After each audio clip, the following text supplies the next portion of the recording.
নবীজি বলেছেন যে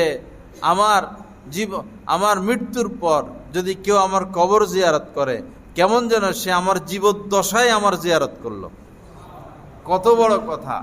নবীজি বলেছেন যে যে আমার কবর জিয়ারত করবে, আমার রওজা জিয়ারত করবে, আমার উপর ওয়াজিব হয়ে যায় তার জন্য সুপারিশ করা। তার জন্য সুপারিশ করা আমার জন্য ওয়াজিব হয়ে যায়। কয় টাকা লাগে ভাই ওমরা করতে? একটু হিম্মত করলেই তো হয়, আপনি নবীজির সুপারিশ পাবেন। তবে সেখানে গিয়ে ছবি তোলা যাবে না, এটা হারাম গুনাহে কবিরা। গীবত করা যাবে না, কুদৃষ্টি করা যাবে না। কুদৃষ্টি সেখানে গিয়ে সমানে কুদৃষ্টি, এদিক তাকায় সেদিক তাকায়, আর মার্কেটে ঘুরা, আত্মীয় স্বজনের বাড়িতে যাওয়া, আর যেটাকে আল্লাহ জরুরি করে নাই সেটা নিয়ে ব্যস্ত হয়ে যাওয়া।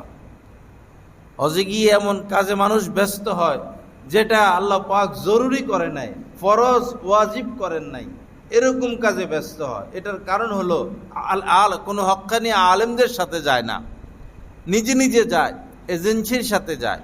যেতে হবে কোনো আল্লাহওয়ালা আলেমের দ্বীনের সাথে, এবং তার তত্ত্বাবধানে থাকতে হবে, তখন হজটা সুন্দর হবে। না হলে গিয়েই ওই চুমু দেওয়ার জন্য পাগল হয়ে যাবে, ধাক্কা ধাক্কি, মারামারি, এরে লাথি, এরে কিল, এই একটা অবিচার অত্যাচার করে মানুষকে কষ্ট দিয়ে পরে যায় চুমু খেতে। আল্লাহ পাক কি পাথরে চুমু দেওয়া ফরজ করছেন, না ওয়াজিব করছেন, না সুন্নতে মুআক্কাদা করছেন, না হজের জন্য এটা জরুরি কোনো বিষয়? দূরের থেকে ইশারা দিলেই তো হয়, কেন সেখানে যাবেন মানুষকে কষ্ট দিতে? আল্লাহ সহি বুঝ দান করেন। হ্যাঁ, যদি পরিবেশ ভালো থাকে, কাউকে কষ্ট দেওয়া লাগবে না, সহজে চুমু দেওয়া যায়, ভালো কথা দিবেন, ফজিলতের বিষয়।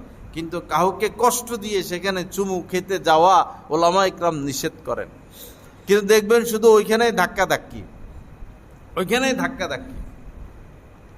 আল্লাহ হেফাজত করেন, আল্লাহ পাক আমাদেরকে মাফ করে দেন।